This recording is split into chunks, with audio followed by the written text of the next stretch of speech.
Crowhill here. Today we review a pub ale and discuss 10 mental traps.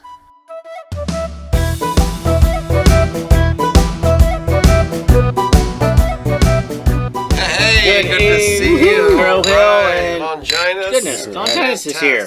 Fantastic. Can't get rid of me. All right. How about some beer and conversation? That sounds like a great idea. So what are we drinking? This is called a pub ale. Okay. We'll find out what Fantastic. that is. That's good. All right. But, what's on your mind anyway? Well, so, if you're facing a situation, like you're walking down a trail and there's a snake, you see this thing that looks like a snake and it's about to bite you. Yeah. Right? Your body reacts before you're able to decide whether it's really a snake or not. That's smart. Yeah, because you have to do that. Because if you stop and say, wait a minute, is that a snake? Is that a poisonous snake? By that time, you're dead. Yes. Right? So you have to have System 1 thinking that's fast. It's like respond immediately to this crisis. And then you have to have System 2 thinking, which is analytical and that sort of thing. And a lot of the errors that we make intellectually are conflicts between these two systems. Okay. Yeah. Which one's better? Well, they're better for different situations. All right. I mean, if you're getting away from the snake, then that one's better. My question is, if you spend a lot of time on the System 2 thinking, the analytical, does your System 1 thinking change, and does it change for the better, and or vice versa? Interesting. That's an interesting question. All right, so you're looking at, somebody pours you a beer. Yeah. You don't think this could be dangerous. You say, let's drink it. Let's drink this thing. All right. So it's a pub ale. Pub ale by Black Abbey Brewing Company in Nashville, Tennessee. All right, Nashville. Yeah. Pub ale, I have some expectations here before I even take a sip. Yeah. Give me some. So my expectations are low hop, a little bit of maltiness, and a little bit of breadiness. That's my expectation. I'll get in there. I think you're onto it. So it's got a lovely copper color that you would want to see, and it smells malty. It smells grainy. It does. Yeah, it's sort of that breadiness you might be talking about. Maybe just a touch. Maybe just a 5% more hoppiness than I'm expecting. But otherwise, I think they nailed it. I mean, I think it's a good color for a pub ale. Tavern ale, I'm sure must be the same thing. Same concept, yeah. And I do get that bready, malty kind of a flavor here. So yeah, it's good. It's good. And it's also got the right name in can. It sort of gives you an old English. Yeah, it's got the feel rampant lion here, and the Black Abbey. Yeah, right. I love it.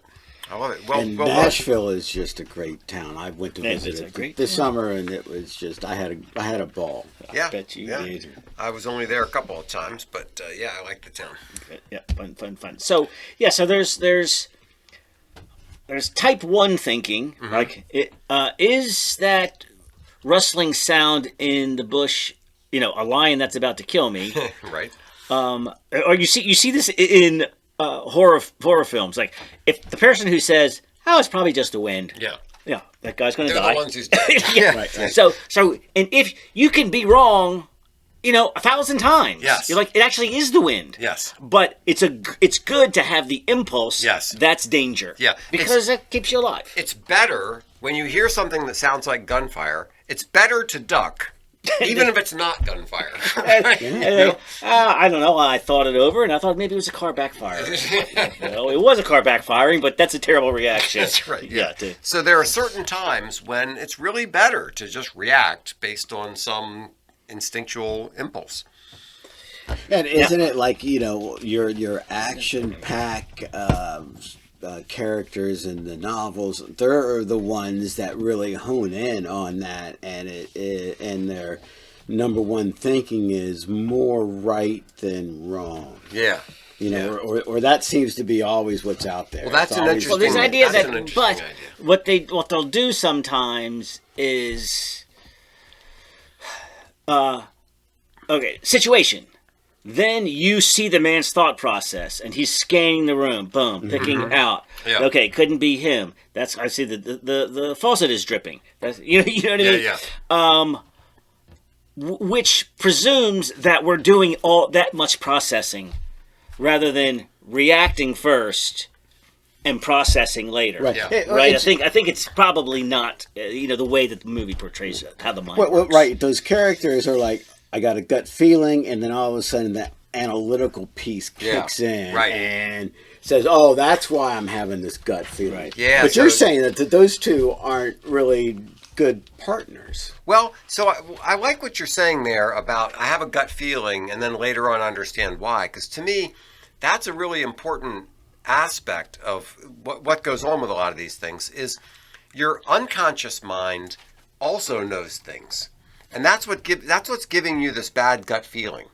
Your unconscious mind is processing it, and you're thinking, I got a bad feeling about this. I don't consciously understand why I got a bad feeling about this, but my unconscious mind is doing some work, and then later on, and the idea of trusting your gut is apparently I have processed enough information throughout my lifetime to recognize that in a situation like this, I really don't want to be there. Things could be going sideways here, even though I can't. I don't ask me to analyze it right now, but it doesn't feel right. And I think we should. Is that system one thinking though, or is that something different? Because I system think it's one a is little like different. more. I think it's different than the system one, instinctual, system right? two. Yeah, because the system one is the instinctual, quick action, and Jump, system two is analytic. And what we're talking about, maybe that's system three or something. It's like this under the surface processing, where you, like as you said, Bigweed, these things that you've experienced all your life have led you to the conclusion that this is a situation I don't want to be in, or this is All right, so let's just say that we've set up the idea that you're not as in control of your own thought process as you may be thinking, and so now we've got some mental traps which could get in the way of your processing the information correctly, such as anchoring bias. Anchoring bias. Go ahead. This is the sort of thing that a used car salesman will use on you, where the first person to mention the price basically sets the anchor. Okay. So if you're talking about this car and he says, a car like this for $10,000 is what that sets the expectation. Right. Everything after that is going to be, is it above 10,000, below 10,000, whatever. See. However, for you, and if we need to move this car quickly, it's going to be 8,500. Right. Well, now but it sounds great because you have anchored. Because you've anchored this number. So if you set the number first, if you go in and say, that looks about 7,000. Yeah, that looks like 7,000. Then now you've set the anchor. Okay. So anchoring bias is this idea that you've fixated on a particular number or something like a number, and that everything else after that is interpreted around that number. Right. Or you go in and the $25.99 shirt is $15.99. Geez, I just saved $10. That's right. That's right. But you know what? Maybe it's always $15.99. That's right. And they just put the sign up that says. Yeah. Or if you see, it's also, if you go in and you see the $1,000 watch. Yeah. And then you see the $400 watch, that seems cheap. But if you go in and you see the $400 watch first, you think that's expensive. Yeah. Right. Yeah. Right. Yeah, right. You're willing to spend $400 on this watch that you think is $1,000. Yeah. When really, $400 is a ridiculous amount of money to spend for a watch. Yeah. So maybe the watch salesman shows you the really expensive watch first for that purpose, to anchor that number, and then say, but we've got this other one that's like got 95% of the features, but it's only half as much. Wow, what a deal! That up. All right, number 2. Loss aversion. Loss aversion. Everybody, how's that one work? Everybody hates. Fear of loss is a bigger motivator than desire of gain, which is why a lot of emails say things like "don't miss out," last chance, that sort of thing. They're playing off loss aversion. Is people don't want to miss an opportunity. So this is what marketers do all the time. Is the marketers are taking all the things we're going to talk about here. Marketers take these things and use them to influence your buying decisions. Interesting. You got down here. Losing $100 hurts more than finding $100 feels good. Right. Like and you know what they say sometimes in sports that the pain of losing is worse than the joy of winning. Yeah. Really. And Yeah. so Well, you're that fits. All right. entirely. So what about availability bias? Yeah. How does that one work? So we overestimate the likelihood of events that we can easily recall. So what that means is availability in this case means things that are top of mind. Like if I can easily remember a certain thing, then I'm going to interpret everything in light of that thing that I'm easily remembering. So all right, how does that work? all right, so if you've recently heard about bad statistics on car crashes, you're going to be thinking about car crashes more than you see some statistic about cars. Yeah. Well, the thing that you recently read about car crashes is going to influence the way you think about the statistics on car crashes. So, and this actually ties in with the news. If you're constantly hearing a particular perspective on the news, that's what's kind of available to your mind, and you're going to be interpreting everything in that Filtered light. through this. Yes. All right. I mean, right, yeah. So, like in the 70s, there were just as many or more pedophiles and missing children and things than there are now. But now we think that, oh my God, life is so much worse. Yeah. Because you're hearing about it all the time. Well, that's what you think. Except when the reptilian overlords took over in 1995, and now everybody's missing. Yeah, that's right. Well, I say number 4 is my favorite. Is the thing that I would say. Well, we'll see as we get down. Yeah, so the list. confirmation But bias, this right. confirmation bias is really. You need to have confirmation, the awareness of confirmation bias at the ready. Yeah. All the time. Yes. You're far more likely to believe something that confirms what you suspect. Yes. Than you're going to believe something that disconfirms what you suspect. You're much more likely, if something comes along that contradicts or challenges your interpretation of things, you're much more likely to dismiss that. To dismiss, you're like, well, that's a one. That's a one-off. Yeah. Until Asian people are rude. Yeah. So every time that an Asian person doesn't open the door for you, you're like, see? Told you. There they go. And then when they do open the door, you just walk on through and don't think You anything. don't think twice about it. Because it doesn't confirm. It doesn't confirm your bias. Yeah. You're like, I'm just waiting for. Okay, there you go. Another Asian honking his horn. Right. Well, that's and that's almost like the opposite of sort of the falsibility idea in science. It's not like you could ever prove anything. You could only prove that this theory is false. But if you can't prove that this theory is false, then that theory becomes you dismiss the evidence because you're just waiting around until your bias gets confirmed by the evidence. See, I told you. Yes. Yeah, but it actually didn't happen yesterday. Whatever. Now, I also want to talk just for a minute about my general reaction to a lot of people point to these things and they say, see how irrational we are. Look how dumb we are that we do all these things. Okay, good point. But my reaction is no. Yeah. There's a reason why we have these things. You can't go around changing your mind constantly based on every little bit of information. Yeah. So you have to have some sense of stability in your worldview, in the way you see the world. So all these things we've talked about so far, confirmation bias, availability bias, loss aversion, anchoring bias, they all make perfect sense. Otherwise, so you're telling me the ideal position is to never have an opinion on anything or aggregate any information. Right. Right. It's like everything's up in the air. Every day is a brand new day. That's right. You know what I mean? Yeah. You can't go through life like that. No, you can't do that. So I think it's important to understand these biases, but it's also important to understand that they have there's a reason for them. Yeah. There's a reason we have Is bias the wrong word then? Maybe bias has a bad name.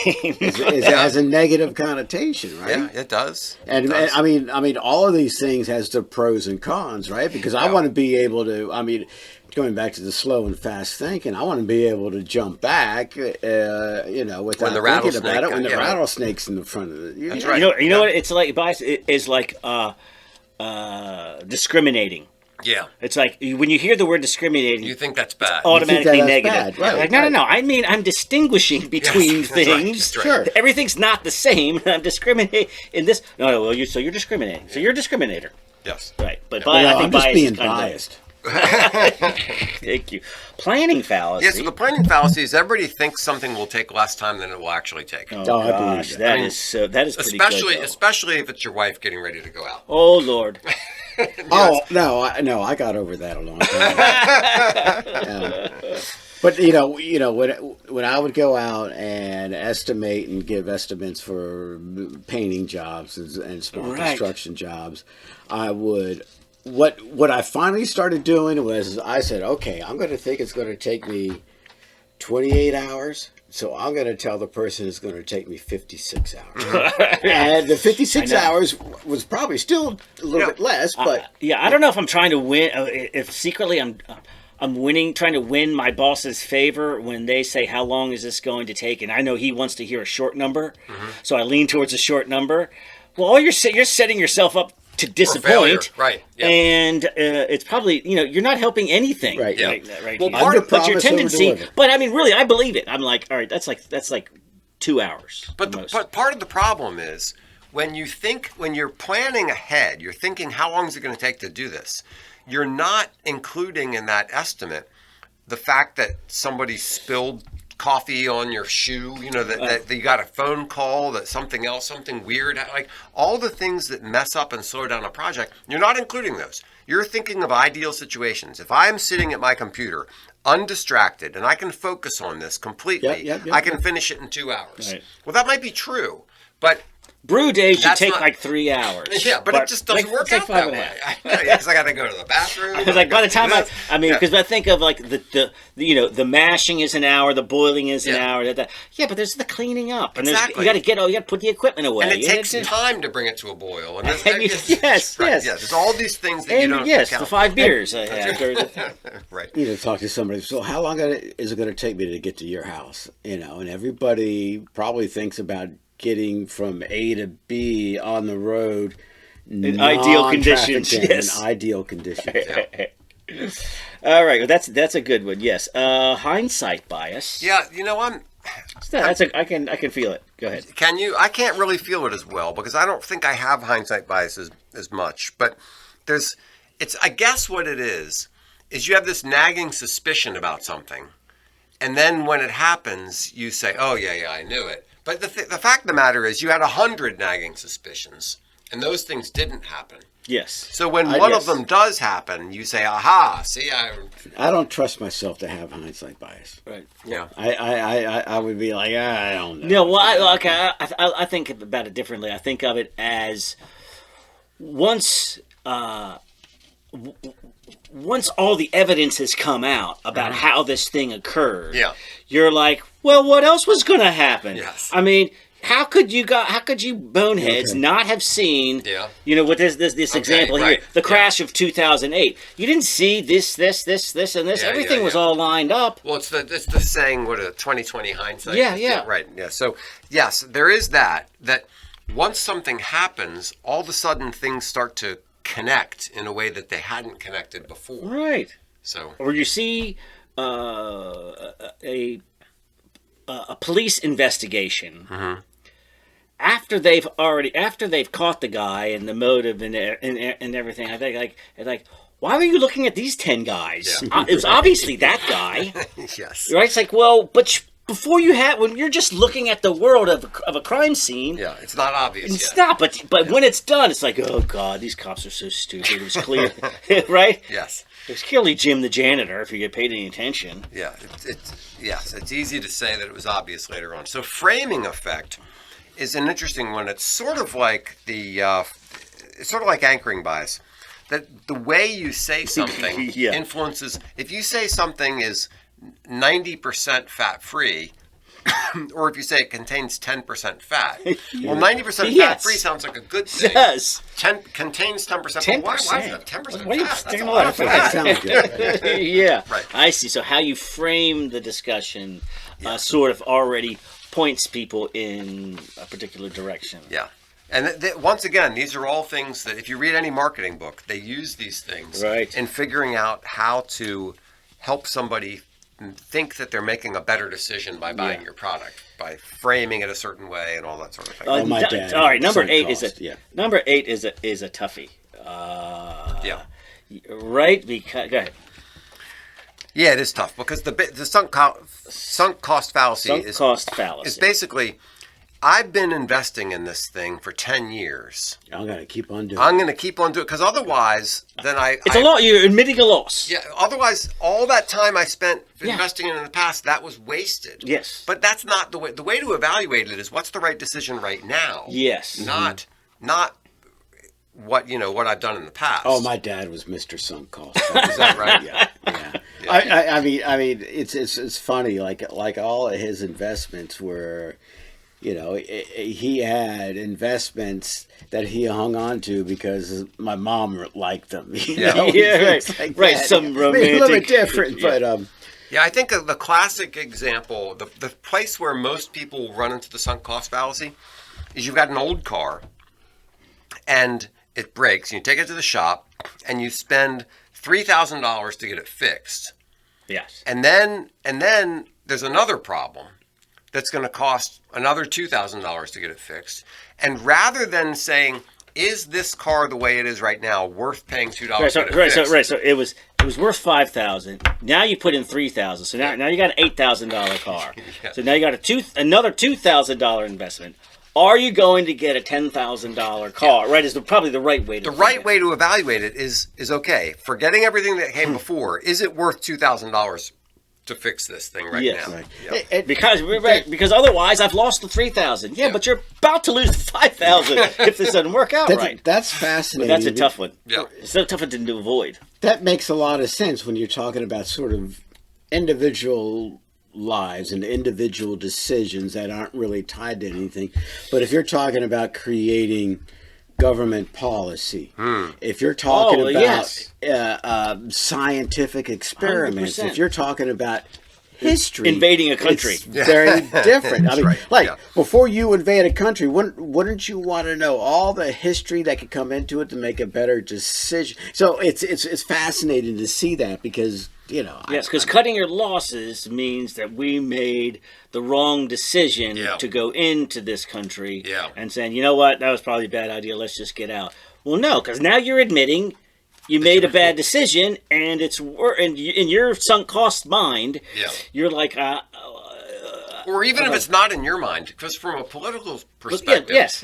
you might realize, you might understand the sunk cost the head fallacy. general might get it, but he might be thinking, well, how's this going to play with the public? Yeah. The public is going to have the sunk cost fallacy. And you can see that when people think about things like, how many lives were lost. We've already lost this many lives. When you pulled out of Vietnam. Yeah, right. So we spent all this investment. We should we spent all this time. We really need to keep going. But the rational way to say is, okay, is it right to continue to do this now? Right. Or if I don't know. Tell me if this is sunk cost or not. We're going to spend $100,000 to solve this social problem. Mm-hmm. It gets worse, and you go, that's because we didn't spend $200,000. Yes. Right? Is it part? It's like, it's just we didn't go far enough. Not that. Well, we tried it and it didn't really work, so let's just call it. No, you're committed to. I think it could be right. You're committed to the goal more than you are recognizing the failure of the process, because you're like, well, it was just because we didn't spend enough. Yeah. Right. I mean, there's a lot of that in there, right? Yeah, I mean, and because it's not clear and obvious, this is why you get tied up. That's why it becomes a problem. Overconfidence effect is all right. Pretty interesting. That's not me. Everybody is is there an underconfident effect? Yeah, everybody's an above average driver, right? Okay. Yeah. What's the thing with Prairie Home Companion where all the children are above average? Yes. Right. Everybody thinks that they're better than they really are. Okay. Yeah. Gosh, I wish I had that. Oh gosh, but also it could be not just about yourself, but just about the the people who are around you. What was I saw George Carlin the other day. He's like, think about how stupid the average person is, and know that half the people are dumber than that. Right. Yeah, that's right. I guess a short way to do the overconfidence effect is hold my beer. Right? Yeah, it's like, I think that's a good idea. I'm sure I can do this. Okay. Present bias. We got number 10. Yeah, so present bias, we dramatically favor immediate reward over future ones. So, like, fine, I'll start my diet tomorrow. I'm not going to worry about the future. I'm going to do what's good for me right now.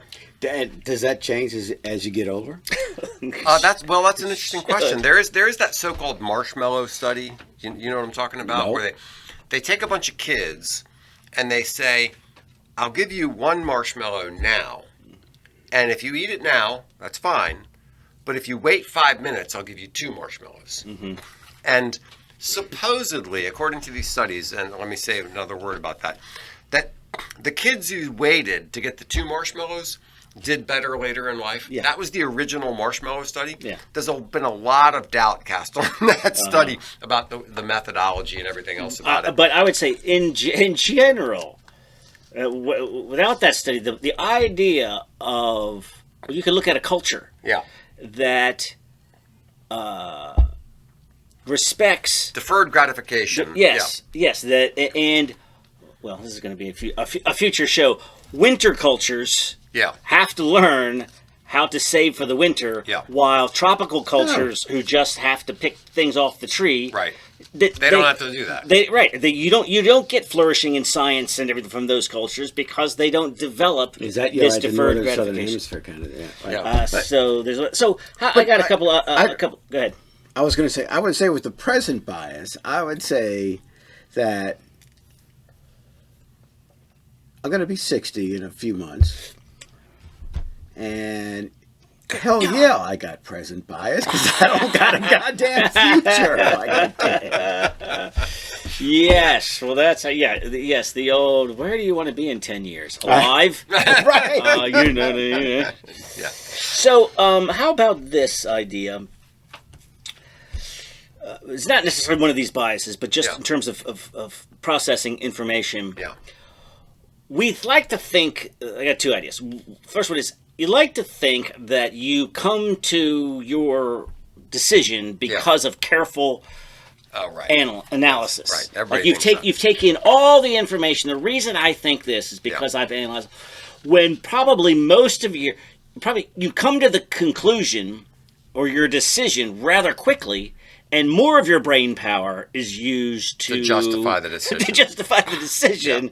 And so part 2 of that is I believe there's a physical aspect. You know how you get they talk about the endorphin rush of people getting likes on Facebook or whatever, right? It's like a slow trickle of feel goodness that is actually physical. Yes. That hearing this is confirmation bias, hearing your opinions that you're hanging on to literally feels good. Yeah. It's not just like, hey, that guy agrees with me.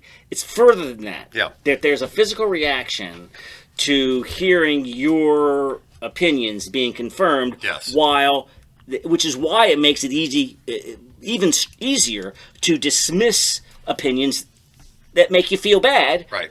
Because they don't align with your preconceived notions. That's right. Yeah. And that's what social media plays off that all the time. Yes, they figured that out in the very beginning. They hired a bunch of guys. Did they figure it out, or was it sort of spontaneous? No, they hired a bunch of guys who worked in casinos in Las Vegas to figure out how to game the system, so that they could get more engagement. kind of knew that this ultimately would be socially damaging, but think of the billions. That's right. All the money we'll make. Yes. That's right. Present bias. And if we don't... Think of all the money we'll make. And if we don't, the next guy will. That's right. What is that bias? There's got to be something in there with... Well, it's the same hey, thing. you can justify bad behavior by going, well, somebody's going to do it. Well, that's my reaction to the whole AI thing. Like, is AI going to destroy the world? Is it going to destroy jobs? Is it going to take over? Is it going to do all these evil things? Well, I don't know. If we don't do it, China will. Yeah, but let's put all these guardrails on AI. Yeah, but you're gonna limit AI's ability to, do what AI does, and Chinese aren't going to put those guardrails on. That's right. Yeah. So we better do it. What are we going to do? We're going to lose this race or what? No guardrails. Yeah. Great. And then we're all slaves to the Terminator. Yes. So there's this great website. I'll put a link in the comments that has a series of cards that goes through these and other biases. Huh. It's really interesting, and you can just kind of go through these cards and study them and learn more about the ways that you're being. And the important thing is to think about these biases and then think about the ways you're being manipulated. Yeah. By politicians, by marketers, by social media, by technology. By your own brain. By your own brain. Yeah. So that you can say, well, wait a minute, am I being rational or not about this? Yeah. Yeah, I mean, you could keep on going with that. It's friends, family. Yeah. Isn't I mean, that's the thing. Is manipulation a bad thing? Because the whole idea of culturalization and becoming culturalized and becoming socialized as a kid growing up in a community is manipulation. All of this stuff, right? Yes, but don't you eventually become Dostoevsky's Underground Man, where you are doubting why you think what you think, because everything that you think, you realize none of these thoughts are my independent thoughts, or which of them are my independent thoughts, or am I always being manipulated by such outside forces that there's nothing left for me? Well, there's nothing left that is really mine except my own toothache, and at least I know that's mine. Well, and then you can't get out of the bedroom. Right. Then you can't get out of the basement. Yeah. So, well, no, Longinus, you're exactly right. That a big part of culture is manipulating people into a certain mindset. Yeah. And there's a positive side to that. Right. And there's also a negative side to that. Right. So, I mean, it's hard I'm not going to draw the line because I don't know where to draw the line. But just understanding that being manipulated can be good or bad. Right. Yeah. That's the thing is trying to. I mean, the thing is with the word bias on here. Of course, we always think of it as a negative thing, but every one of these things is good and bad. Yes. You're just describing ways that we process information, that we interact with the outer world in some aspects. If a doctor is using some of these things to get you to eat better and exercise, exactly. Then that's a good thing, right? That's right. Exactly. Yeah, right. So, I tell you what, but I did that present bias. That's you right now. That's me right now. But you're not worried about the overconfidence effect. No, I'm not worried about anything else. It's just like, just the overconfidence. What am I doing just the present. Today? Okay. And gentlemen, good show. Cheers. Thanks so much for listening to Beer and Conversation with Pigweed and Crowhill. Remember to visit us at pigweedandcrowhill.com or send us an email at pigweedshow@gmail.com.